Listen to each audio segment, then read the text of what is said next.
नमस्कार बच्चों, सोशियोलॉजी की क्लास में आपका एक बार फिर से स्वागत है। आज हम सेकंड पेपर पढ़ेंगे। ये आपका सेकंड पेपर का नाम है भारतीय समाज मुद्दे एवं समस्याएं, और इसका हम टॉपिक लेंगे विवाह विच्छेद यानी कि डाइवोर्स। आज हम विवाह विच्छेद के ऊपर चर्चा करेंगे। इसे तलाक भी कहते हैं। सामाजिक एवं कानूनी रूप से पति पत्नी के विवाह संबंधों की समाप्ति ही विवाह विच्छेद कहलाता है। विवाह विच्छेद पति पत्नी के वैवाहिक एवं पारिवारिक जीवन में असामंजस्य एवं असफलता का सूचक है। इसका अर्थ यह है कि जिन उद्देश्यों को लेकर विवाह किया गया वे पूर्ण नहीं हुए हैं। यह एक दुखद घटना है, विश्वास की समाप्ति है, प्रतिज्ञा एवं मोह भंग की स्थिति है। इसमें एक साथी दूसरे का मूल्यांकन कर लेता है और जिसे रद्द कर दिया जाता है वह अपने आप को अपमानित एवं कुचला हुआ महसूस करता है। उसके आत्माभिमान यानी कि आत्मसम्मान को चोट पहुंचती है। यह एक वैधानिक, पारिवारिक एवं सामाजिक समस्या भी है। हिंदुओं में स्त्री के लिए पतिव्रत तथा सतीत्व के पालन की बात कही गई है। अतः स्त्री द्वारा पति को त्यागने की कल्पना नहीं की जा सकती और ऐसा करना उसके लिए सामाजिक व धार्मिक दृष्टि से अनुचित माना गया। यद्यपि वैदिक काल में विवाह विच्छेद के कुछ उदाहरण हैं, किंतु ईसा काल के प्रारंभ से ही नैतिकता की दुहाई देकर विवाह विच्छेद को अधार्मिक, अपवित्र एवं घृणित कार्य समझा जाने लगा और उसके बाद तो विवाह विच्छेद लगभग समाप्त ही हो गए। ईसा के 1000 वर्ष बाद तो यह धारणा दृढ़ हो गई कि कन्यादान सिर्फ एक ही बार किया जाता है और पति चाहे कितना ही दुष्चरित एवं अत्याचारी क्यों न हो, उसे नहीं छोड़ा जा सकता। विवाह विच्छेद की समस्या का संबंध हिंदुओं की उच्च जातियों से ही है। निम्न जातियों में तो आज भी विवाह विच्छेद होते हैं। हिंदुओं में पुरुष को तो विवाह विच्छेद की स्वीकृति दी गई है, किंतु स्त्रियों को नहीं। इसका कारण समाज में पुरुषों की प्रधानता एवं स्त्रियों की निम्न सामाजिक स्थिति है।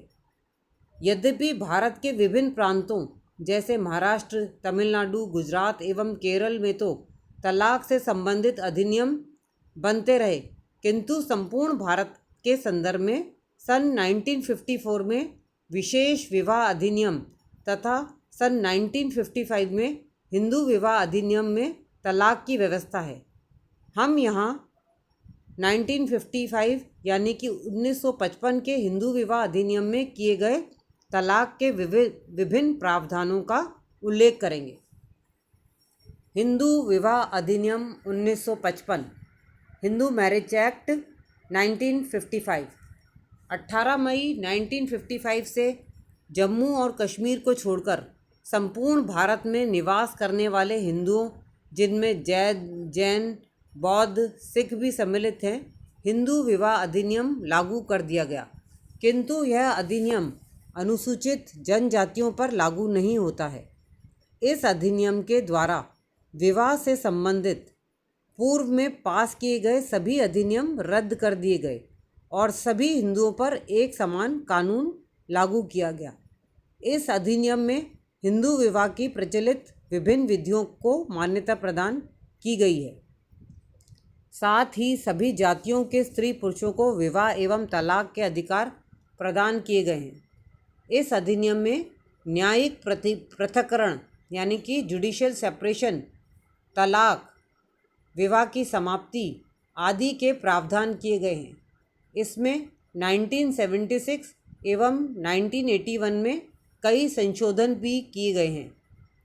इसमें दी गई विवाह विच्छेद संबंधी प्रमुख बातें इस प्रकार हैं। यानी कि हिंदू विवाह अधिनियम 1955 में दी गई विवाह विच्छेद संबंधी प्रमुख बातें इस प्रकार हैं। नंबर 1 है विवाह संबंध की समाप्ति, मतलब वॉइड ऑफ मैरिज। निम्न दशाओं में विवाह होने पर भी उसे रद्द कर दिया जाता है।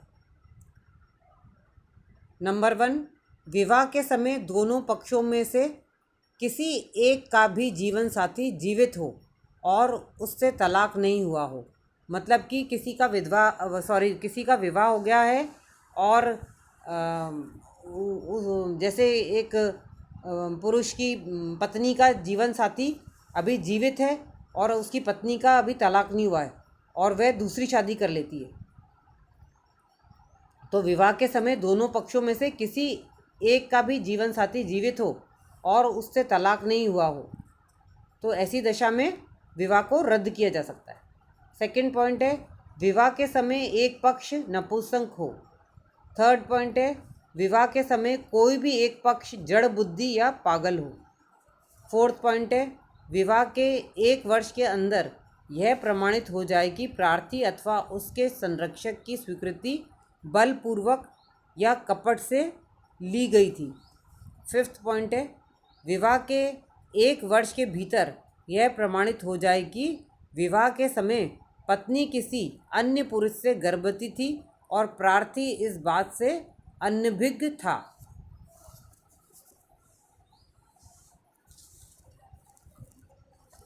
नेक्स्ट जो पॉइंट है इसका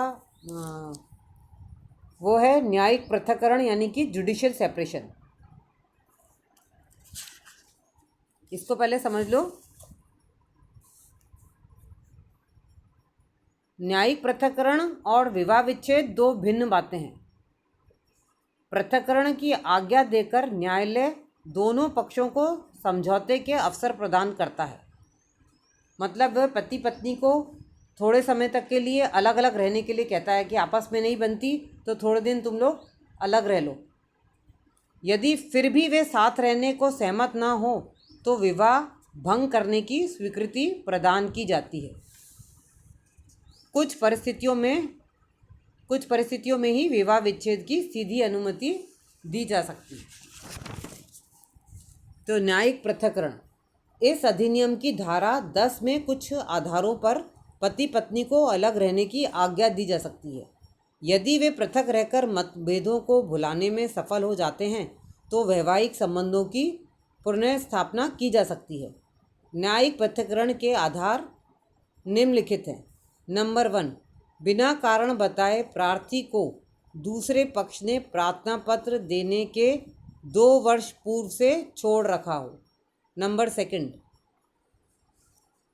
प्रार्थी मतलब जिसने कि विवाह विच्छेद की अर्जी लगा रखी है। सेकंड पॉइंट है, प्रार्थी के साथ दूसरे पक्ष द्वारा क्रूरता का व्यवहार किया जाता हो। थर्ड पॉइंट है, प्रार्थना पत्र देने के बाद 1 वर्ष पूर्व से दूसरा पक्ष असाध्य कुष्ठ रोगों से पीड़ित हो। फोर्थ पॉइंट, दूसरे पक्ष को कोई ऐसा संक्रामक यौन रोग हो जो प्रार्थी के संसर्ग से नहीं हुआ हो। 5वां पॉइंट है, यदि दूसरा पक्ष प्रार्थना पत्र देने के 1 वर्ष पूर्व से पागल हो। चौथा पॉइंट है, यदि दूसरे पक्ष ने विवाह के बाद अन्य व्यक्ति के साथ संभोग किया हो। यदि न्यायिक पृथक्करण की आज्ञा मिलने के बाद 2 वर्ष के भीतर भी वे अपने संबंधों को सुधारने में असफल रहते हैं, यानी कि पति पत्नी अपने संबंधों को सुधारने में असफल रहते हैं, तो वे तलाक के लिए प्रार्थना पत्र दे सकते हैं, जो कि धारा 13 के अनुसार स्वीकृत किया जा सकता है। तीसरा पॉइंट है विवाह विच्छेद यानी कि डाइवोर्स। निम्नांकित आधारों पर न्यायालय विवाह विच्छेद की स्वीकृति दे सकता है। जब ये देखती है अदालत की जुडिशियल सेपरेशन से भी कोई फ़ायदा नहीं हुआ, तो फिर वह निम्न जो पॉइंट्स मैं बता रही हूँ इनके आधार पर विवाह विच्छेद की स्वीकृति दे सकती है। नंबर 1 है, दूसरा पक्ष व्यभिचारी हो।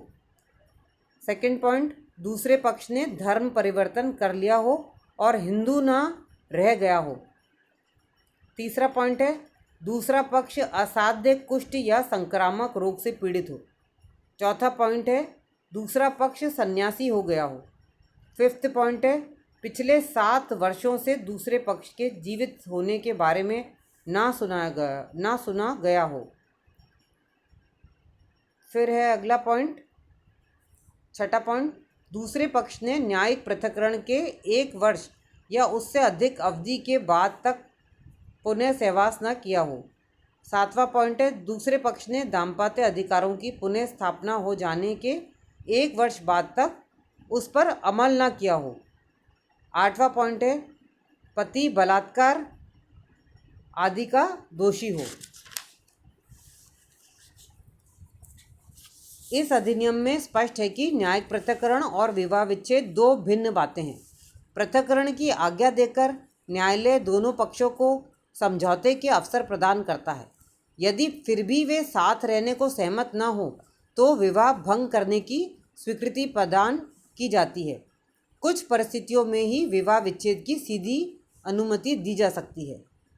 सामान्य धाराएं।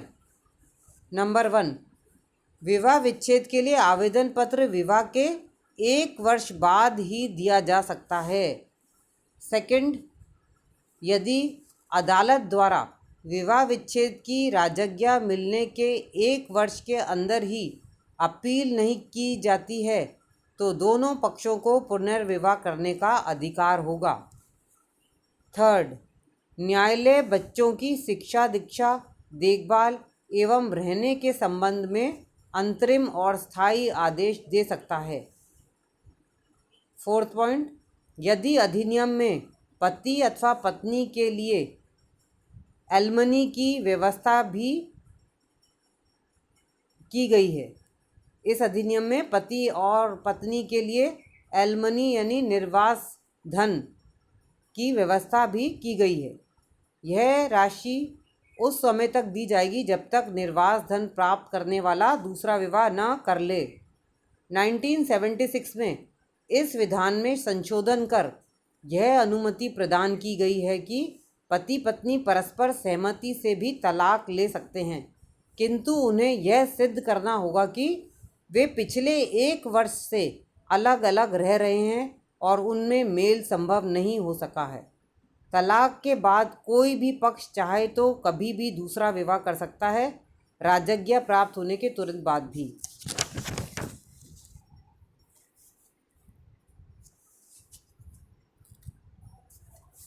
तो बच्चों, हम लोग ने विवाह विच्छेद के टॉपिक के बारे में अध्ययन करा।